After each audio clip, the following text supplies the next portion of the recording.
Bonjour, aujourd'hui nous allons entamer un nouveau chapitre, c'est le chapitre du barycentre que nous allons essayer de vous expliquer dans des mots simples. J'espère que vous allez être tout attentifs pour bien comprendre ce chapitre. Mais avant, je dois faire quelques rappels. D'abord, le rappel sur les vecteurs. Un simple rappel. Si on a deux points A et B du plan ou de l'espace, on peut former le vecteur AB. Donc, le vecteur AB, c'est ce vecteur dont l'origine est le point A et l'extrémité est le point B. Vous remarquez immédiatement que ce vecteur a une longueur, il a aussi un sens, il a aussi une direction.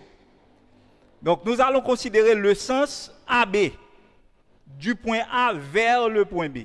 Donc vous comprenez immédiatement également que si le vecteur AB va de A vers B, certainement le vecteur AB sera égal à moins BA. Maintenant, la relation de chasse là. Si on a trois points du plan et de l'espace, ou de l'espace, on a le vecteur AC qui est égal au vecteur AB plus le vecteur BC. Remarquez, AB, B est l'extrémité du premier vecteur, et BC, pour le second vecteur, B en est l'origine. Donc on a AB plus BC égale AC.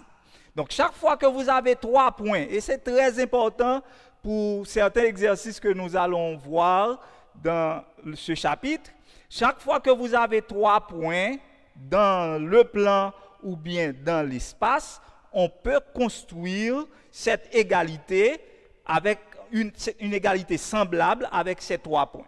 Donc si on a trois points ABC, on a AC égale AB plus BC. De même que si on a trois points MNP, on peut former MP est égal à MN plus NP, quels que soient trois points du plan ou de l'espace.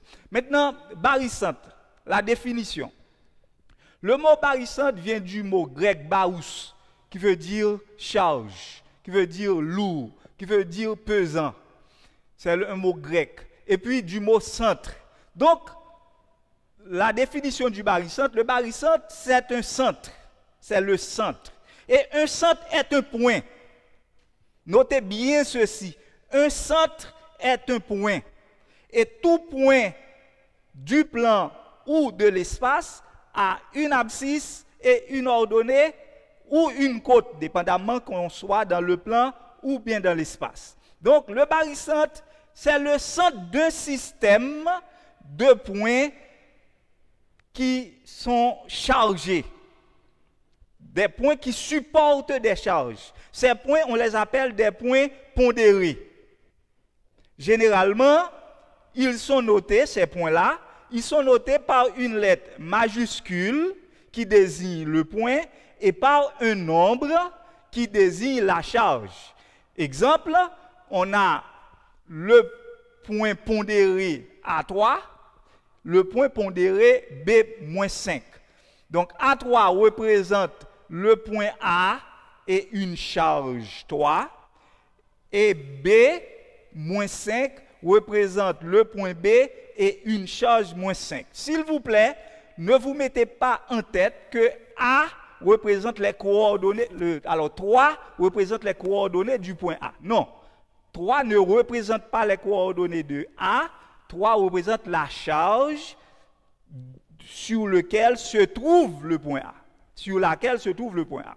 Donc, B-5, -5 n'est pas une...